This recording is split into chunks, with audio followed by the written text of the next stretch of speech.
2018, Bea Apple, alongside Tricia Logan, founded Hillfolk, a textile studio and shop in Bentonville, Arkansas that offers a wide variety of workshops and collaborations throughout the year, including collaborations with local artists like Tram Colwin. Hillfolk was further developed through an Artist 360 Community Activator grant and served as reception host for Tram's Artist 360 funded visual narrative project, What We Carry, when it was on display at 8th Street Market last year. As an Artist 360 recipient myself, it was my honor to speak to both alumni in this conversation.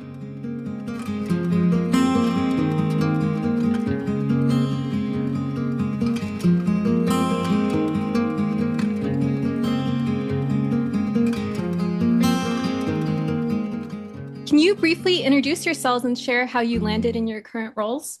Yeah, I can go first. My name is Bea Apple, and I am the co-owner and co-founder of Hillfolk Textile Studio and Shop, and we are located in Bentonville at 8th Street Market. And I got into this role in 2018. I was just coming off doing a bunch of consulting work for Rope Swing Group, the hospitality company, that had helped launch a bunch of concepts in downtown Bentonville, and was trying to figure out what my next venture was going to be. And I've always wanted to do a shared makerspace craft something. And so kind of partnered with Tricia Logan, who owns Shindig Papery in Fayetteville, and formed the LLC and did a business plan. And fast forward to 2025, here we are. Yeah. I'm Tram Colwin. I am an artist who primarily work in watercolor. What drew me to what I was doing was in 2017, I just felt this huge tug to start my career as an artist. I had graduated with fine arts, but stepped away from that realm, working with international student in Hawaii. And then whenever I came back to the area, I really just felt like I wanted to launch my artist career. And so I started doing all sorts of things, mainly in stationery and doing art prints. My art mainly focuses on centering around storytelling, belonging, and nature, because those are some of the things that I was really most inspired by.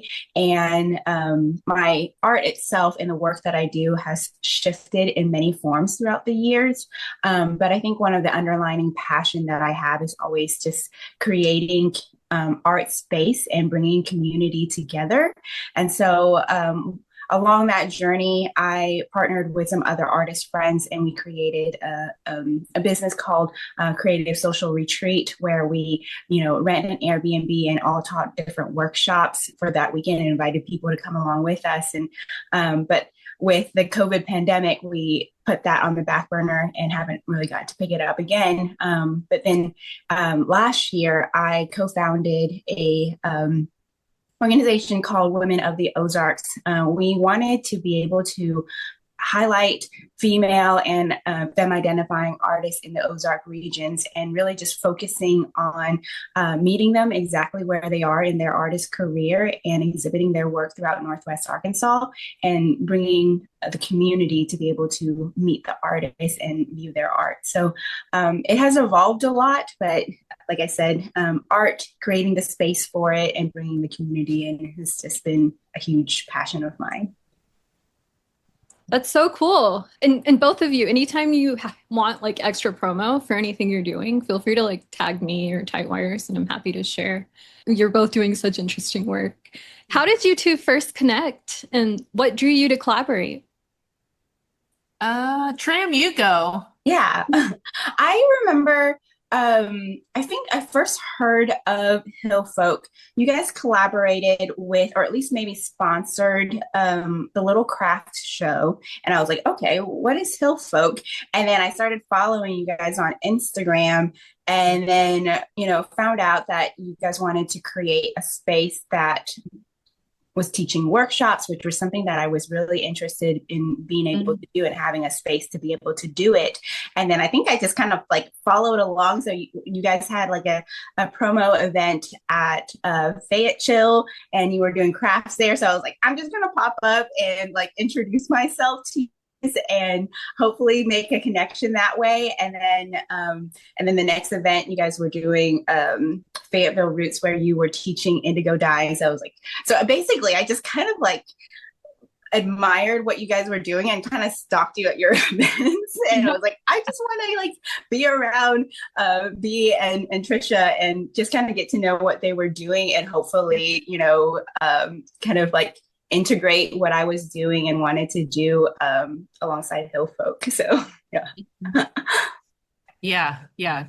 That's bringing back so many memories, and it just makes me think about like when Trisha and I first set out on the journey, like, I don't think we ever anticipated just how amazing it was all going to be and how many amazing people we were going to meet through the process. But yeah, that was such a sweet time, like getting to know each other, and then like those beginning stages. It's like when the newborn baby phase of a business, and when you don't have your brick and mortar yet, and you're still kind of very much in like ideation phase, and things aren't quite real, and you're still in the dreaming phase, and then getting to meet other people who are willing to dream with you. Because I think the other interesting thing about meeting you and other creatives has been the way that y'all come along just when we're kind of at the space where we really feel our own limitations as business owners, but as women and moms, and doing a lot of stuff and wanting to like represent all of these different categories in the business, just to like tie in the creative to like, we want product, we want like social media content. We also want like someone who can teach workshops and exist in our space and understand our customer. Like there's so much to that, and it takes so much time to build those relationships and trust with each other, because a business is like a home, you know what I mean? Like you're really inviting somebody in to be in your space and represent you on some level, and it takes time and just going through things together to really understand who you are in the process, and then like I don't know, just what your natural like light and abilities will attract to you. But yeah, that was kind of a ramble.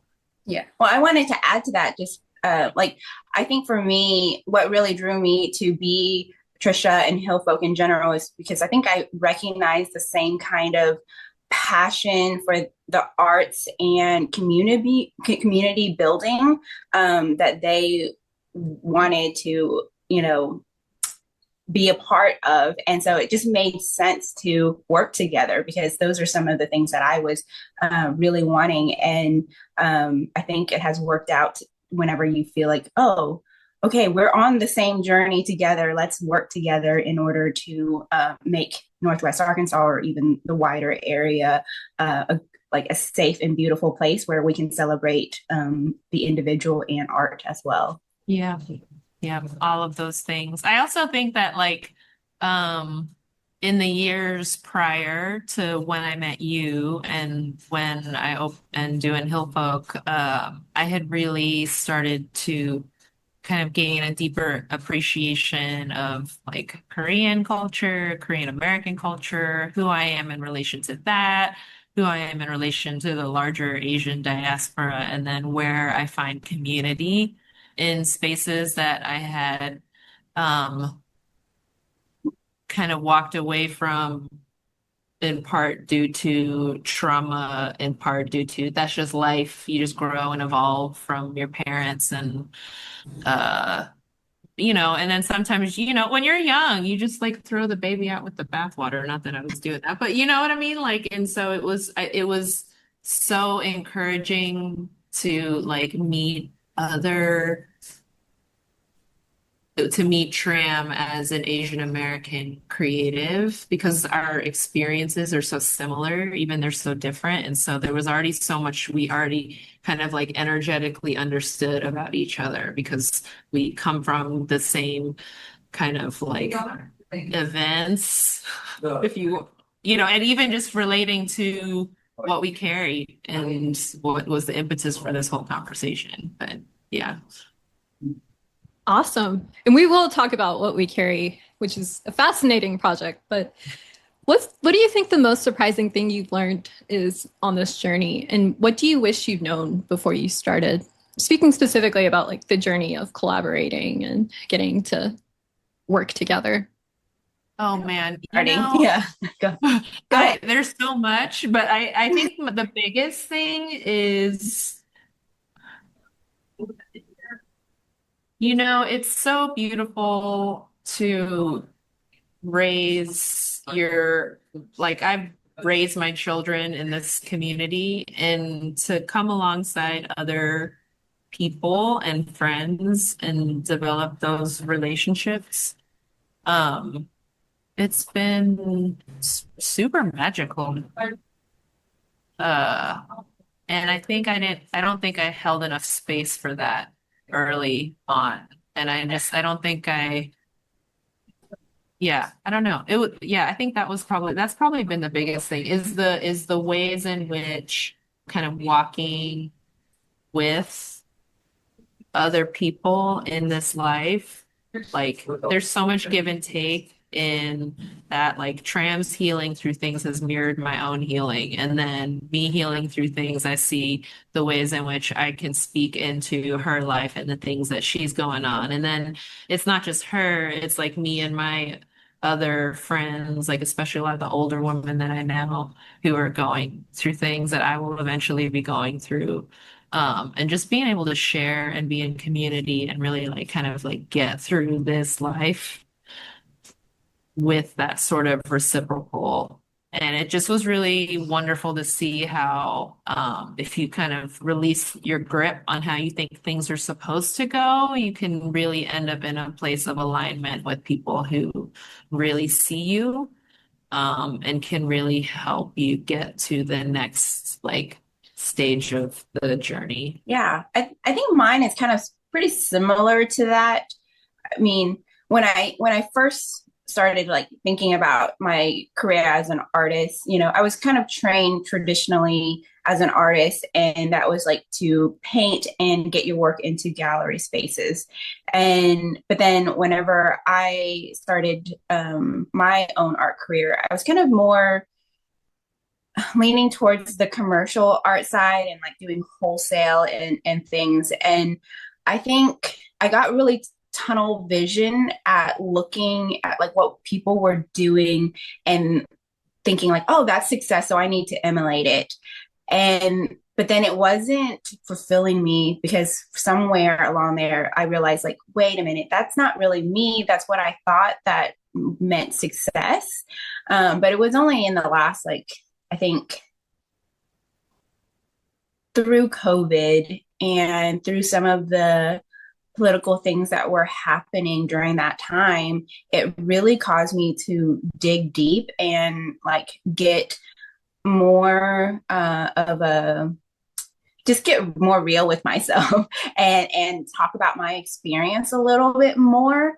And then realizing like, hey, I don't have to be afraid of being different, with my journey and talking more about my experience. And I think through being vulnerable about like, hey, this has been my experience as a Vietnamese-American here and doing art as a career. And it was really exciting to see people were like, yes, okay, like you have a voice. We're listening. And I have found that the more I honed in on that, the more I was able to build on my community and have people who come alongside me who embraced that and have found better success in my journey that way. And it was really surprising at first because I think it's so easy sometimes, especially as you're starting out, to look at other people and not on your own, like focus on your own lane. And it makes sense, especially if you're trying to like discover and make mistakes. And that's okay. And I don't regret what I did in the beginning, but it was more of like I had to go through all of those mistakes or try to like look at other people to realize like, no, actually I need to put my blinders on and focus on being authentic with myself and my own journey. And for people to come alongside that has been really, really encouraging. That's so lovely.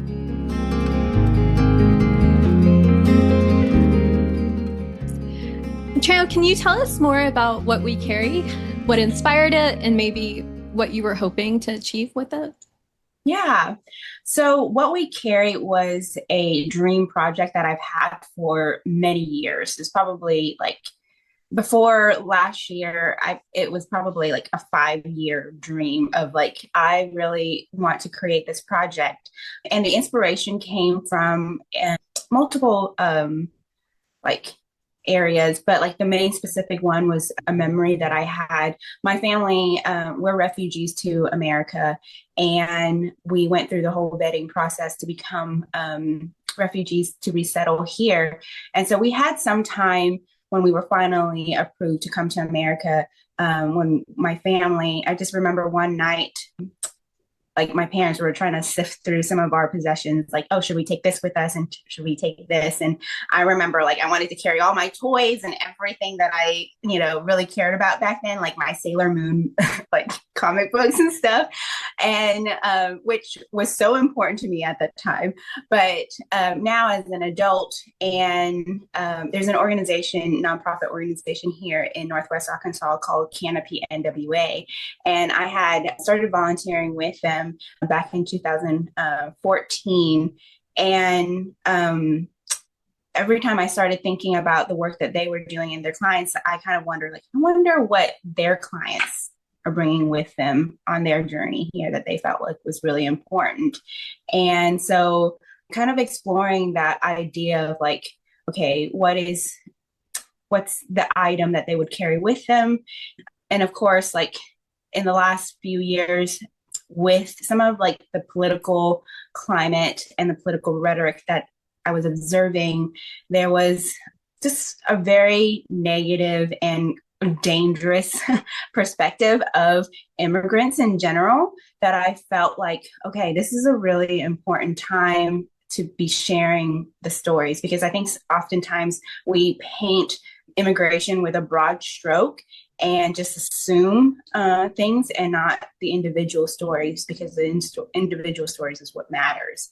And so I was lucky enough to be awarded the Artist 360 Community Activator Grant. So that was what made what we carry possible. And so it was in collaboration with Canopy NWA, and then as well as Stephen Ironside from Iron Lotus Photography, that I was able to capture these stories in watercolor, still life, but also through video interviews of each of my participants, because I really wanted their voice to be so evident in the pieces. So the way that I kind of look at what we carry as far as my painting was that it's a conduit for the stories, because when you are drawn in through the art and then get captured by, their experiences, because there's so many like unique ones, and it's just like a small pocket of Northwest Arkansas, and so my hope for it was that it brought more closer to home, because like I said, the news can be so broad, but whenever you realize like, wow, there are amazing people in our community that I can serve that are here and they want to be a part of the community and want to start their lives over. So that's kind of like the inspiration and how it came about.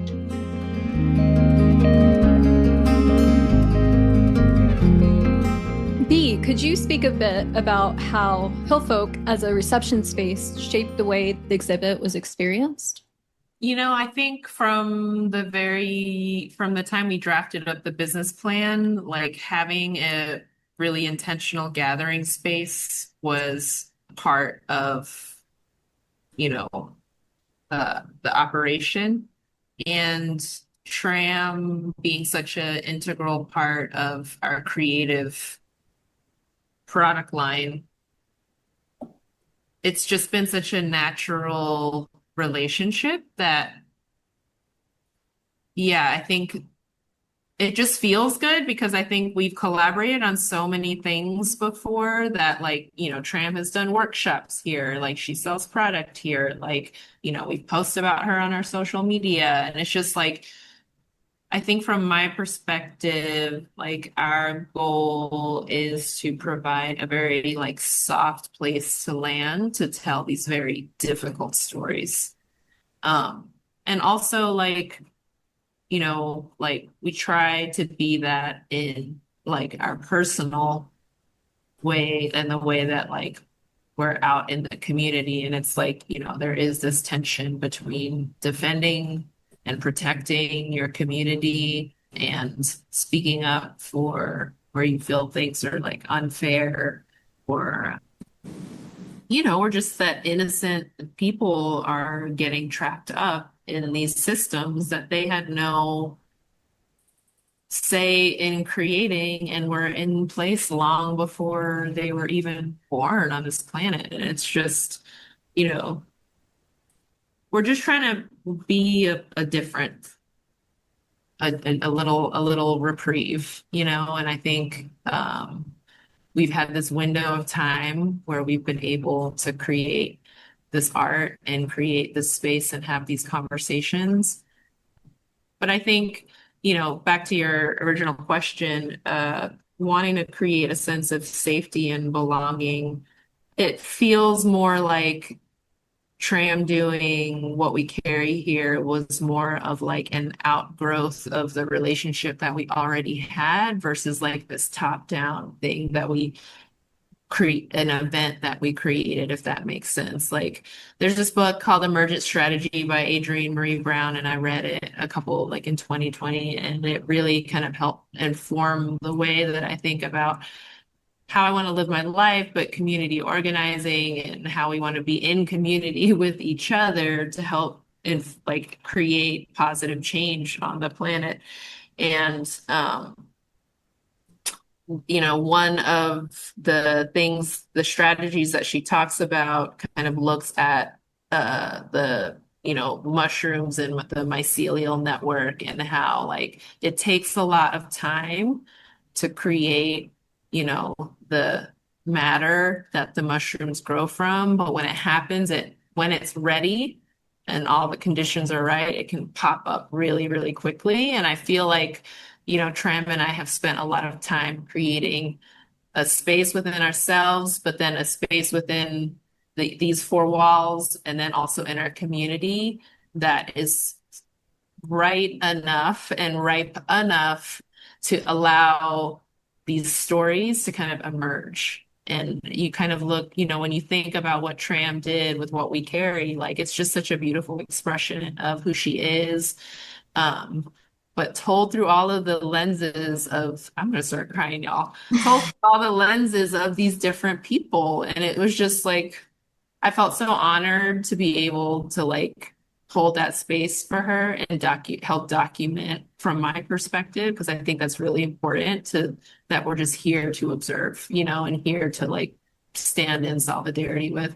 And also like it's at 8th Street Market, right? And so like I was on the design team for 8th Street Market years ago, and it was always part of the idea that the hallway that the art went in was meant to be this other entrance into the businesses at 8th Street Market, if that makes sense. So it's like from an architectural and design perspective, 8th Street Market was intended to give you a window into what was going on behind the scenes and have multiple ways to access the businesses inside. And I think having what we carry there was just it just makes sense. It just really, and I think it just shows you like what is capable of what we are capable of creating when we exist in community and kind of just internalize and really work to embody the principles of like community and like love and all that stuff. I do want to add also just a few stories about the 8th Street Market location, and what we carried once it was completed traveled throughout Northwest Arkansas in 3 different locations. It first started out at the Medium in Springdale, and then it went to 8th Street Market, and then after that it closed out at the Fayetteville Public Library. But what was really beautiful about the 8th Street Market location was that, like, the building itself used to be the Tyson chicken processing plant, which was my mom's first job in America. And we literally lived across the street. There was like an old, like, small housing complex. Like, that was our first apartment building that we lived in. And so, like, it was such a beautiful space to be in. And, like, I was like crying while I was installing, like, feeling like, wow, this area itself meant so much to me beginning my life here in America, and being able to put up this meaningful personal project across the street in this area was so important to me. And then also, like, the intimacy of 8th Street Market and Hillfolk. Like, I tried to, like, for every location, we did like a kind of like a Q&A session where I brought in, Khalid Ahmadzai. He is the community director for Canopy NWA, and then some of the participants, so that you can hear the stories from themselves. But because of the space that in the hallway of 8th Street Market, we weren't able to have like a full panel. So it was just a one-on-one between me and Khalid. And it was really beautiful that we were able to kind of like go back and forth. And then I also got to do a walkthrough with the participants, or like with the guests that were coming to the reception there, and literally got to walk through each of the paintings to tell the stories of the individuals myself, and kind of my thought process, what I was thinking while I was painting each piece, which I didn't get to do at the other location. So it made it even more a level of intimacy of like just connecting for me as an artist to the community, but bringing the stories of the individuals to life. And I didn't tell you this, Bea, but at that reception, at the very end, Khalid met one of the guests that came there. And the guest was really inspired by some of the stories and what Canopy was doing, and then invited him to talk to their small group. And they wanted to get involved because Canopy has different levels of ways that you can volunteer and get involved. So they were considering becoming partnering with families that are coming in, just to be a circle of welcome to them. And then they were in talks about those kind of things. And then, of course, we know at the beginning of the year, there was executive orders that cut funding to Canopy, as well as, pausing on resettlement. And so Canopy NWA was hugely impacted by some of the new administration stuff. And so, especially as far as their funding and how they were going to be able to serve the people that they just recently resettled. And the person that they met at Hillfolk, that small group, reached out and said, hey, we are willing to donate, I think it was like $30,000 or something like that. And we'll do a matching program with Canopy to see if we can raise more. And because of that, just that evening at 8th Street Market inside Hillfolk, they were able to help continue to serve the refugees that they had recently settled in the last 6 months. So it was so encouraging to me, but it just shows how have even the intimacy of that space and what we were allowed to do in there, and having Hillfolk come alongside and supporting me through that. The impact is wide and long staying. So I just wanted to add. So cool. I'm so glad you told me. Oh my God, I had no idea. That's amazing. I didn't know it either until just the last few months ago. So. Wow. It's probably good that we didn't know, because that's a lot of pressure. You know what I mean? That's really great. And I'm so glad that this is our first episode for like the collaborative season, because I think this is such a special story from both of you. Yeah.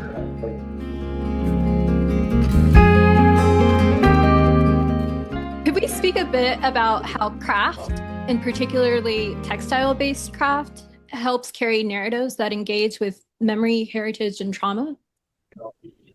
Ooh, that's such a good question. I could write a thesis on this if I had gone to art school. And sorry if it's a little loud here.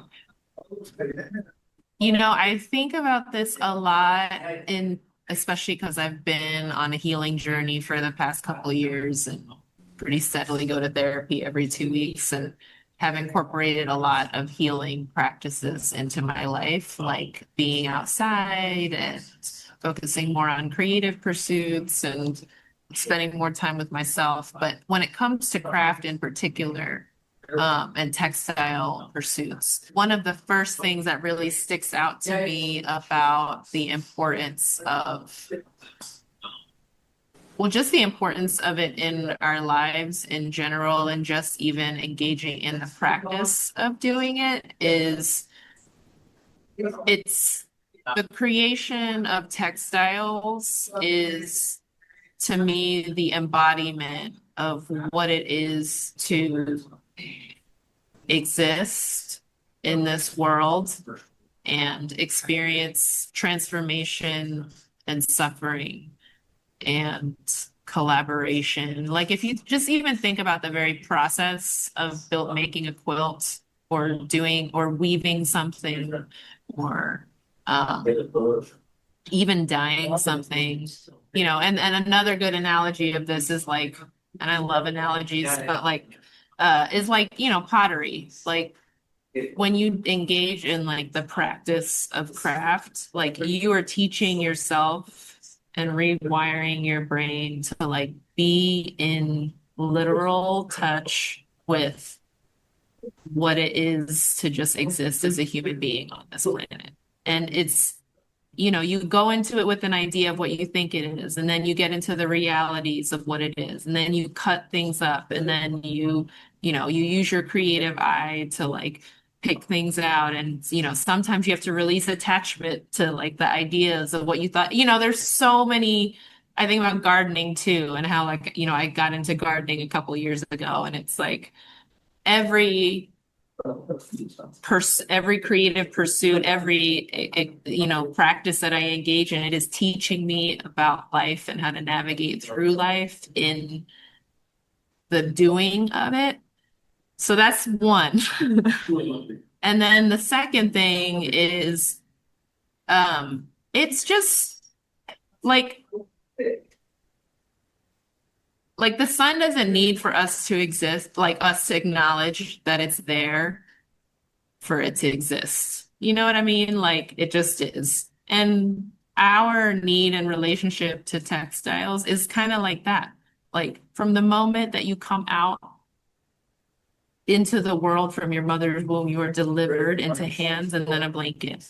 You know, like I just give myself chills saying that, but like that is the reality. And that is just from the very first thing that touches your skin, like when you're wrapped up, like it is the first thing to give you safety, and it's the first thing to keep you warm. And it's so just fundamental to our human nature. And then once we start, you know, even in the Bible, like Adam and Eve, like the creation of textile was like leaves and skins, and then like, and so I think the recognition that it does occupy such a huge space in our existence requires us to engage in it with the same amount of respect that we do food, you know, and the understanding of food systems and the understanding of food for our body. Like we got to understand, it's important to understand how all these things come to be, because it is so important to our everyday lives.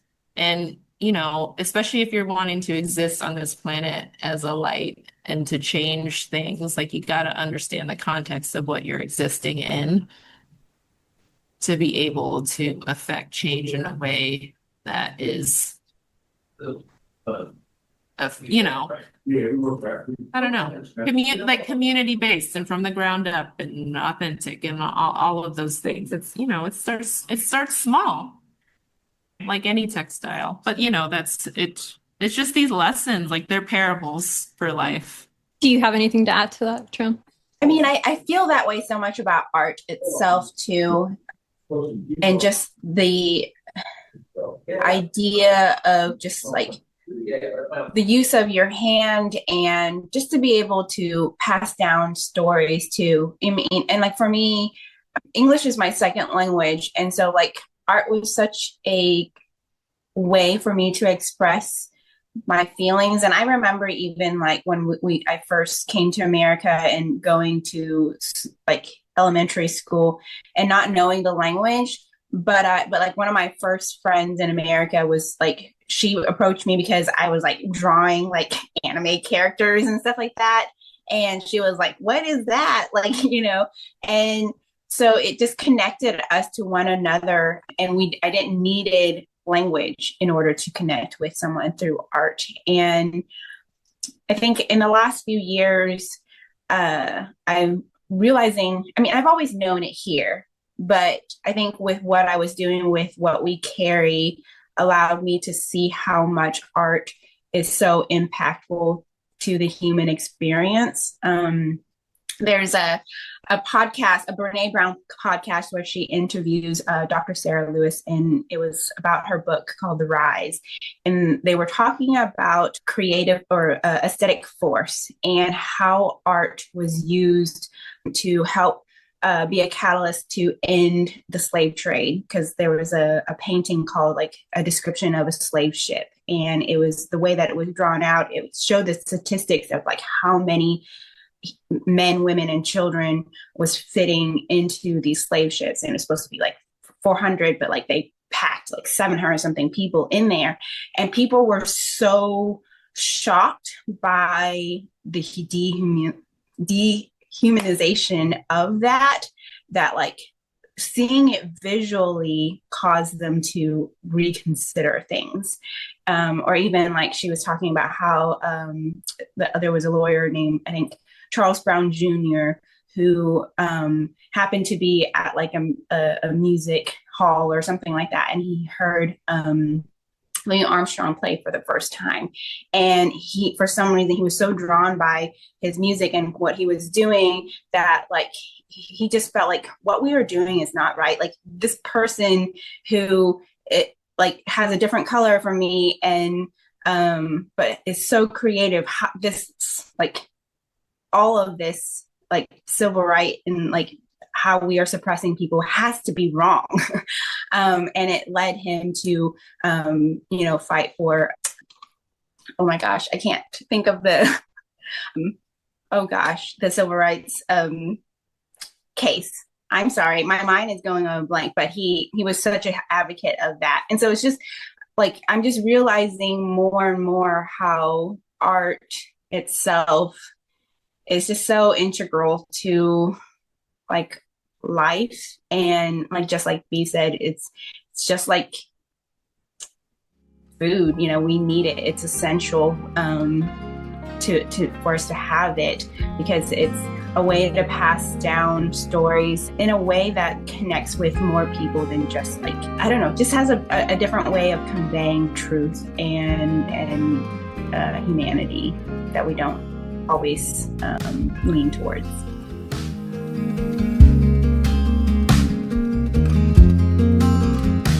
Hillfolk is such a unique space, blurring the lines between shop, studio, and community center.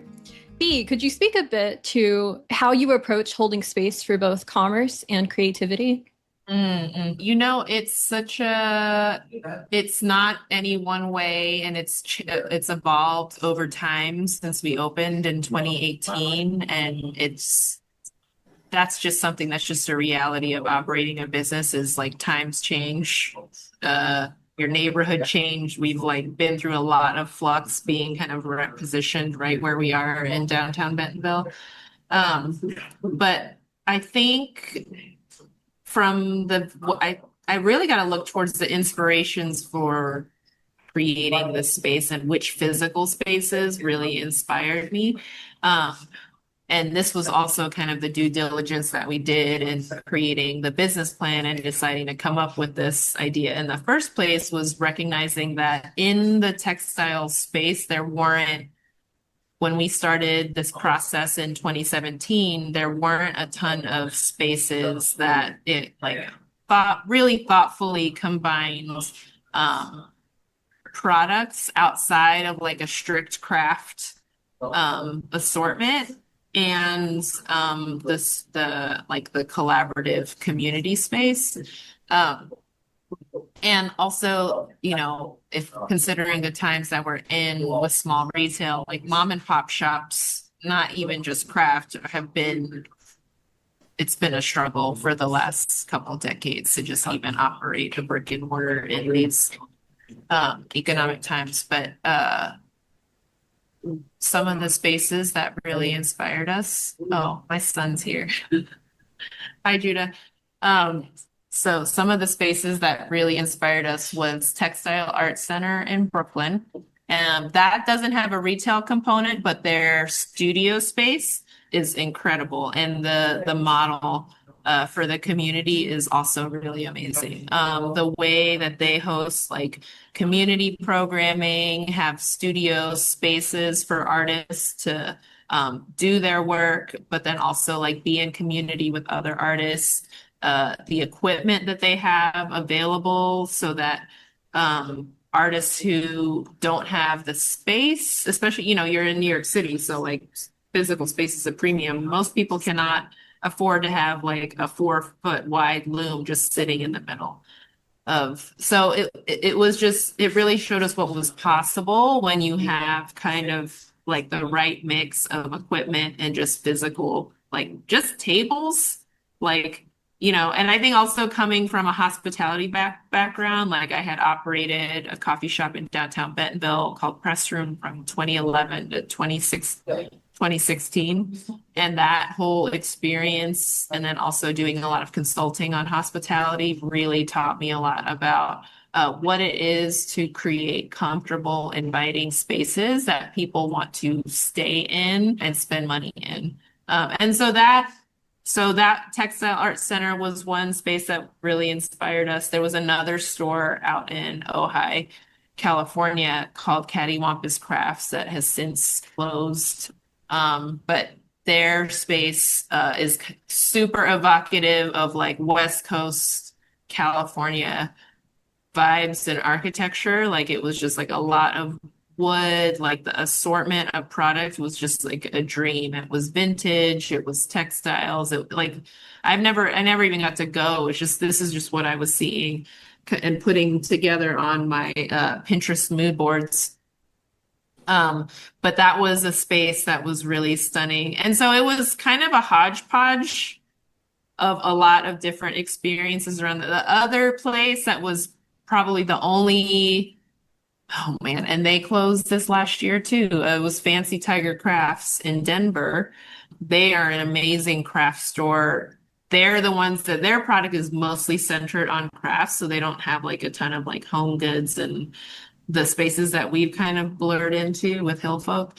But Fancy Tiger, man, their craft assortment, their fabric assortment was amazing. They had a really great studio space with sewing classes, and it was really cool. But they were a lot. We lost a lot of really great businesses in COVID. But yeah, so that was kind of the inspiration in the physical space, was how do you look? It's a sad day when there's no more craft stores, and on some level, when we first got into doing Hillfolk, we were like, where can we innovate to save this experience? Because it's really important to, again, just to go back to our last question, like it's so important to have these spaces. And also in times like these, craft has played a pivotal role in every aspect of turbulent times. And I think back to, in COVID when we were sewing masks to, creating art pieces that tell our stories when our words aren't always even listened to. There's just so many, and it's very evocative of the time, in the early 1900s when you had the flu and multiple conflicts happening on world stages, and all there's so much that we can learn from that. But yeah, I hope that answered at least some of the question. Absolutely.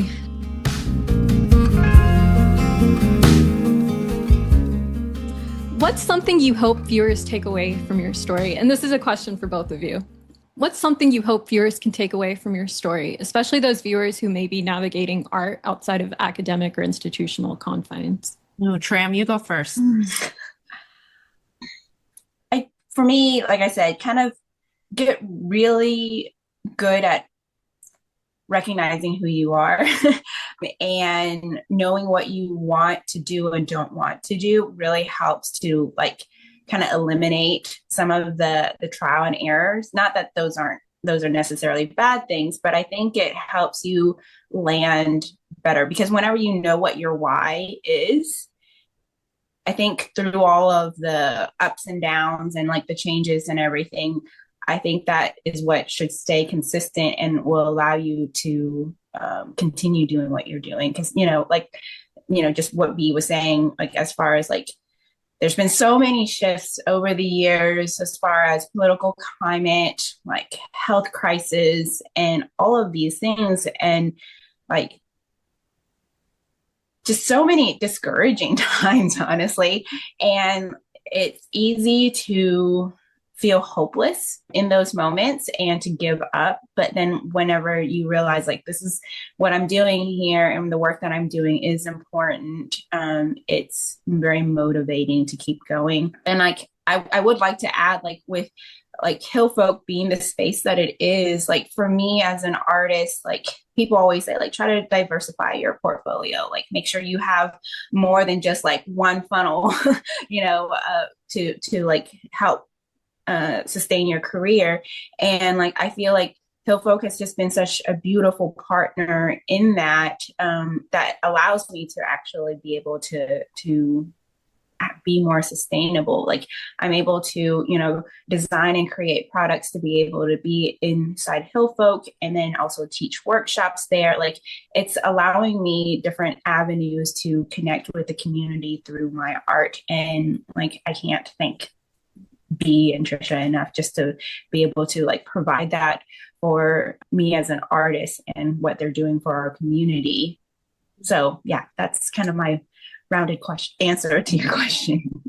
Yeah, I love that. And I think, we've talked so much about the joy and the positive aspects that our collaboration and the space has brought to each other, but also individually, but then also in community.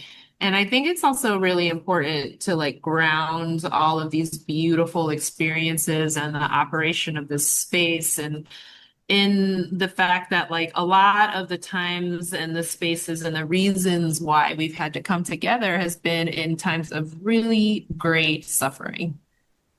And I think, and this has been a journey that I myself am walking on, because I think it's the journey that every human needs to take in their quest for greater self-actualization. But also everybody just wants to be loved, and everybody just wants to be in community and feel like they belong. And in order to hold space for all of the joyful moments, we have to be willing to sit with and hold space for the really sad, dark, violent, angry things that we've had to experience and witness, because it's really hard to be in community with people who aren't willing to do the internal work that is required to be able to sit with the mirror that our stories hold up to you and to the culture in general. Because I think the temptation is for, our culture as in America in general, and I think we're seeing the fruits of it is in our rush to run away from our deepest hurts and the dark things in our past and in our family's past and the pain and the trauma that we've all been through just as a human. Because again, to live on this earth is to experience suffering and loss and all of those things. But it just requires work and I think it requires acceptance to know that these things are real and that they exist within ourselves and within our community. And it takes bravery to want to push through like that valley of the shadow of the fear and what's on the other side and, what happens if I change. What happens if I decide to put down one belief for another and walk away from the things that I thought were going to give me safety, but actually don't. I don't know. It's a journey that I'm just kind of really sitting with. And also, like, I just put my son, he's 18, on a flight to New York City, and he's going to Seoul, Korea with my sister. He's going to Korea with her, and she's taking him on a trip to explore the homeland. And I've never been to Korea, and it's like a trip of a lifetime, and it's such an honor that and I'm so thankful that he gets to experience this. And I'm legit scared. Like, he's 18 years old.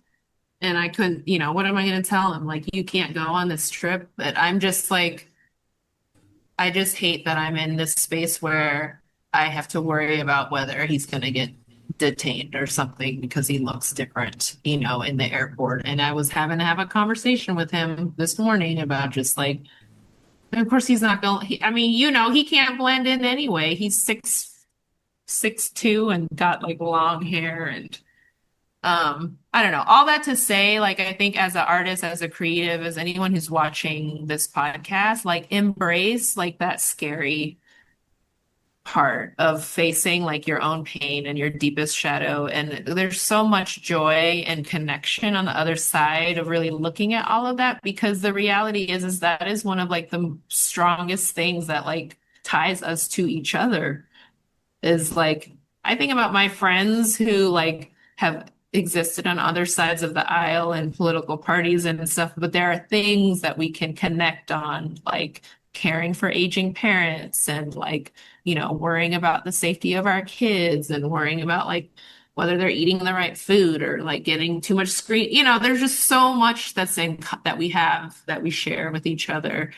But I think the answer for unity and our ability to move forward together, it doesn't lie in the dismissal of the pain. It lies in developing the heart and the will to hold space for more, but because you know what, we can do it. We can totally, like, I think about like my family and what they sacrificed to be here, and the fact that I get to do this, the work that I do, the advocacy work that I do in this way. I'm like, I must, So, yeah. That's beautiful. This is such a great conversation. We have like 2 minutes left, but was there anything you guys prepared for that you wished I would ask that we didn't get to? Or any last things that you want to be sure to say? I think one last thing I might want to say, just to kind of add to the beauty of the collaboration, is that like it does, like, in our focus on the community, having a space like Hillfolk, for me on the side of like teaching workshops, I love it whenever people show up, and most of the time, I mainly teach adult classes, and so many of those people who are sitting in the workshops, like they have been so jaded with the art experience, or telling me like, Tram, I can't really paint or really draw, and like it's the beauty in that vulnerability of like, well, you showed up though, even though you tell me that you can't paint or like don't really have creativity, like you made the step to sign up for a workshop and to be in this space. And like I always try to remind people like, hey, we're all here together experiencing this space with one another, and somebody like might have more experience with painting watercolor than you, but then like this is how we get to kind of encourage one another. And I always tell my guests to like, hey, introduce yourself to the next person, because, we're all actually like working together, and it's good to like look over to someone and encourage them like, hey, what are you doing? How did you do that? And so just being able to know that there's a space for vulnerability and for sharing of life to happen, because like especially like after COVID, whenever we finally started opening up and doing workshops again, because like before workshop, I think about like 80% of my income was in-person workshops. And so as you can like imagine, when COVID happened, like it was a huge threat to my livelihood. And so I had to like, pivot a lot. And I know people use that word a lot during the COVID times. This is like pivot.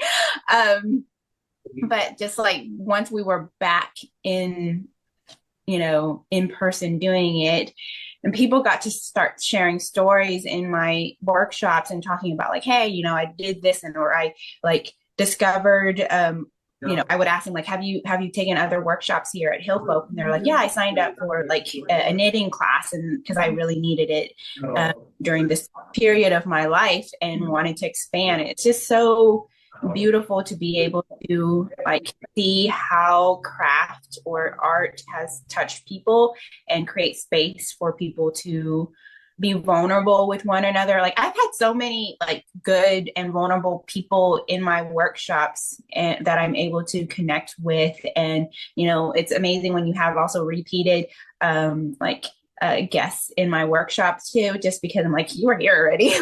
but they're like, wait, I loved it so much, I want to be back. And just to be able to build that relationship with them. But like just going back and like of what Bea was saying, as far as just being able to kind of like work through some of the messiness. And it's so great to like be able to work through the messiness with like painting or crafting in your hands, because again, that like whole experience allows you to be more vulnerable, I think, because like I think art in general is a vulnerable space. Like I still feel very vulnerable whenever I'm painting, because like it's all of my hopes and dreams of what I envision for art piece to be, and sometimes it doesn't happen that way. So yeah, I just wanted to add that little bit.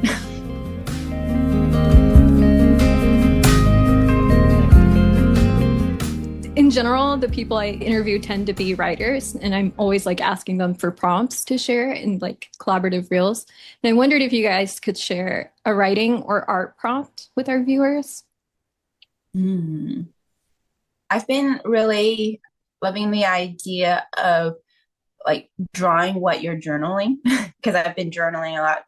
This past year has been like very hard personally, going through some very like heavy family things. And so I'm not able to like create in the same way, just because like of a lot of burnt out that I feel.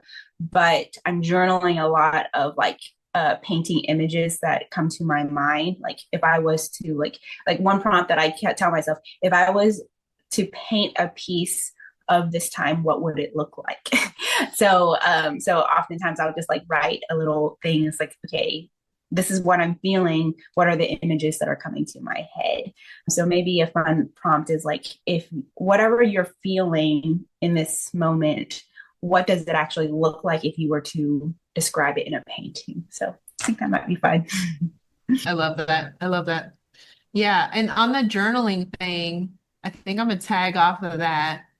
And because I've been thinking, we've been working on this prairie project at Hillfolk where we pull in different artists to talk about aspects of this particular piece of remnant prairie that is Fayetteville. And there's Olivia Clanton, my studio manager, has been doing all this work around that. But it's been really fascinating to see how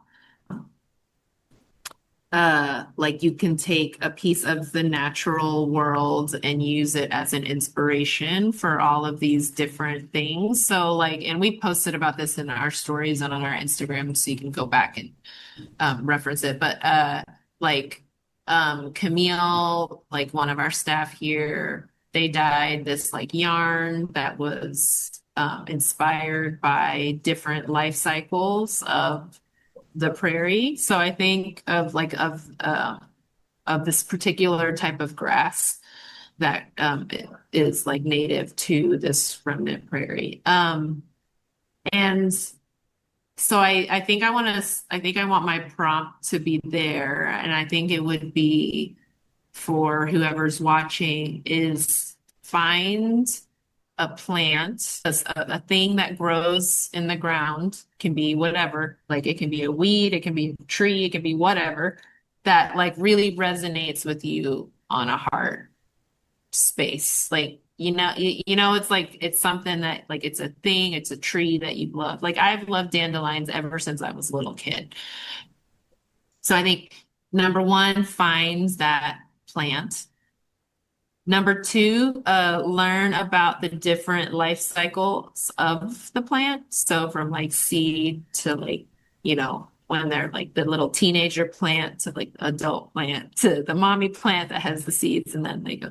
And so like learn about each life cycle stage, and then reflect on, and however you want to take, that journey when you're doing the learning process, like whether you want to like trace around Google images that you find online of this plant, or you want to freehand it, or you want to do watercolor, or you want, whatever direction, or you want to stitch it on some embroidery.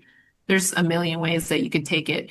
But as you're creating this piece and expressing the different life cycles of that plant, I'd invite the participant to reflect on how these cycles of life, death, birth, like inform, or can not even inform, but can reveal, like to us in the moment, wisdom for how to navigate the times ahead.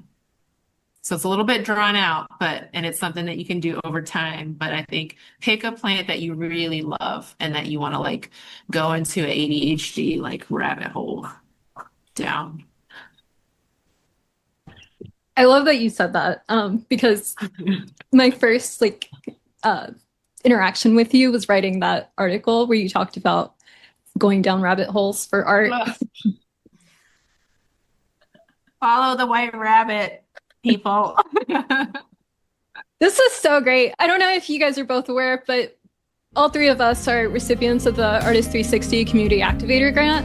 And so it was so special to connect with you both in this way. And I am happy to support anything you guys do. So please reach out if you ever need. Power of threes, baby. Yes. And thanks to Middle America Arts Alliance for giving us the space to do this work, because we could not do it if we weren't paying ourselves and our staff to pay bills. We got bills. Absolutely. All right. I will let you guys go. Thank you so much for this.